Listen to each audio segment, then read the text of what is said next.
Hello नमस्कार, welcome back to अपने प्यारा YouTube channel GK Mukesh Dewasi. और भाई साहब स्वागत एक बार फिर से एक शानदार से प्यारे से नए वीडियो में। हाल ही के पिछले दिनों में भारत सरकार द्वारा नामीबिया देश से कुल 8 चीते भारत में आयात करवाए गए। जी हाँ, नामीबिया से 8 चीते भारत में लाए गए। लेकिन सवाल ये उठते हैं कि ये चीते क्यों लाए गए, कहाँ लाए गए, कहाँ रखेंगे, इतने खर्च करने की क्या ज़रूरत थी, क्या चीतों के बिना भी काम चल सकता था, ये मोदी जी का जन्मदिन पर शो ऑफ था। आपके जितने भी क्वेश्चंस हैं उन सब का इस वीडियो में कम्प्लीटली आंसर दिया जाएगा। पेशेंस बनाकर वीडियो को एंड तक जरूर देखें। और जिसने अब तक हमारे चैनल को सब्सक्राइब नहीं किया है वो प्लीज़ चैनल को सब्सक्राइब जरूर कर लें। तो चलिए वीडियो शुरू करते हैं। जी हाँ दोस्त, आप सभी को पता ही होगा जो पिछली 17 सितंबर गई है, उस 17 सितंबर को नामीबिया देश से कुल 8 चीते भारत लाए गए थे। जी हाँ, कुल 8 चीते भारत लाए गए। भारत में इन चीतों को, जो मध्य प्रदेश में एक श्योपुर जिला है वहाँ पर एक स्थान पड़ता है कूनो नेशनल पार्क, वहाँ पर इन चीतों को रखा जाएगा। पहले 30 दिन इन चीतों को क्वारंटाइन रखा जाएगा एक विशेष स्थान में। उसके बाद इन्हें कूनो जो नेशनल पार्क है उसमें ओपनली छोड़ा जा सकता है। आखिर नामीबिया से चीते लाने की क्या ज़रूरत पड़ी? चीतों को भारत में लाने का जो प्रयास थे वो मध्य प्रदेश काडर के एक IAS अधिकारी है उनके द्वारा काफ़ी समय से हो रहे हैं। और सबसे पहले ईरान से चीते लाने की बात की गई थी। जी हाँ, ईरान से चीते लाने की बात की गई थी, लेकिन ईरान में भी अब चीतों की कमी आ गई है। ईरान सरकार चीते नहीं भेजे देने से मना कर लिया। उसके बाद अपन ने जो नामीबिया देश है वहाँ की सरकार से बात की। जो अपन के पर्यावरण मंत्री है भूपेंद्र यादव जी और नामीबिया के जो अथॉरिटीज़ है उनके बीच में एक एग्रीमेंट हुआ और उसमें ये कहा गया कि नामीबिया भारत को 8 चीते देगा। जी हाँ, कुल 8 चीते देगा। उसमें से 3 तो नर चीते होंगे और 5 मादा चीते होंगे। जो नर चीते लाए गए हैं उनकी उम्र लगभग 4 से 5 साल है, लेकिन जो मादा चीते यहाँ आए हैं उनकी उम्र 2.5 से 3 साल के मध्य बताई गई है। नामीबिया से भारत की दूरी है तकरीबन 9000 किलोमीटर। और आप पूछ रहे होंगे कि नामीबिया कह तो रहे हो, लेकिन आखिर किस महाद्वीप में पड़ता है ये नामीबिया? जो अपना अफ्रीका महाद्वीप है उसके सबसे नीचे वाले स्थान पर एक नामीबिया नाम का देश है, वहीं से ये चीते लाए गए।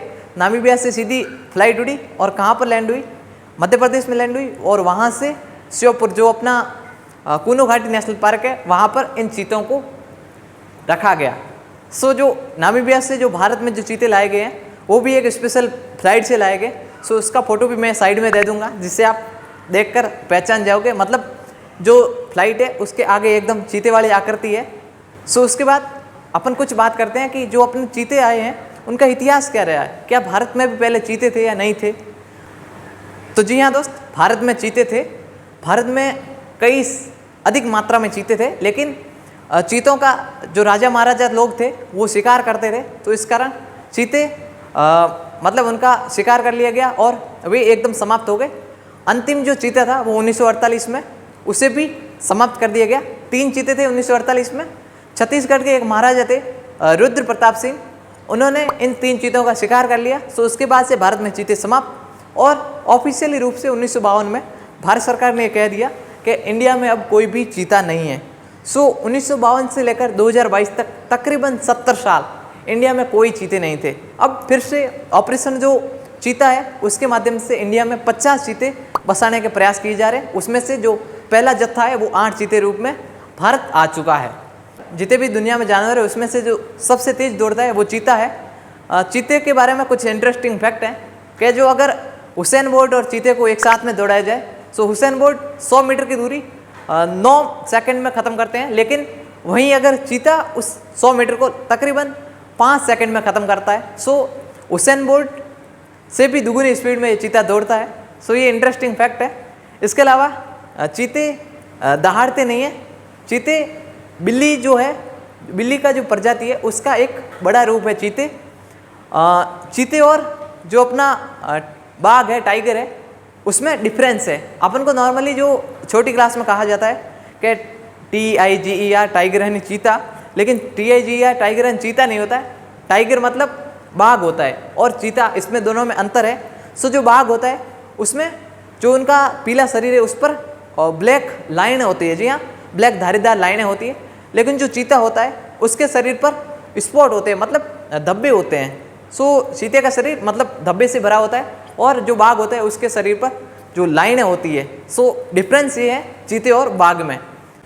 सो ये थी चीतों से संबंधित कुछ इंटरेस्टिंग बातें। इसके अलावा दैनिक भास्कर में भी एक कॉलम आया हुआ है जिसमें चीते की कुछ खासियतें बताई गई है। सो मैं यहाँ लगा दूंगा तो आप उन्हें भी आसानी से देख पाओगे।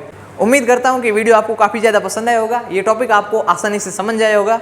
सो अगर पसंद आया तो वीडियो लाइक करो, दोस्तों के साथ शेयर करो, चैनल को प्लीज़ सब्सक्राइब कर दो और कुछ इन्फॉर्मेशन ऐड करनी है सो कमेंट सेक्शन खुला है, कमेंट करके हमें ज़रूर बता सकते हैं। सो मिलते हैं एक शानदार से प्यारे से नए वीडियो में, तब तक के लिए जय हिंद, वंदे मातरम।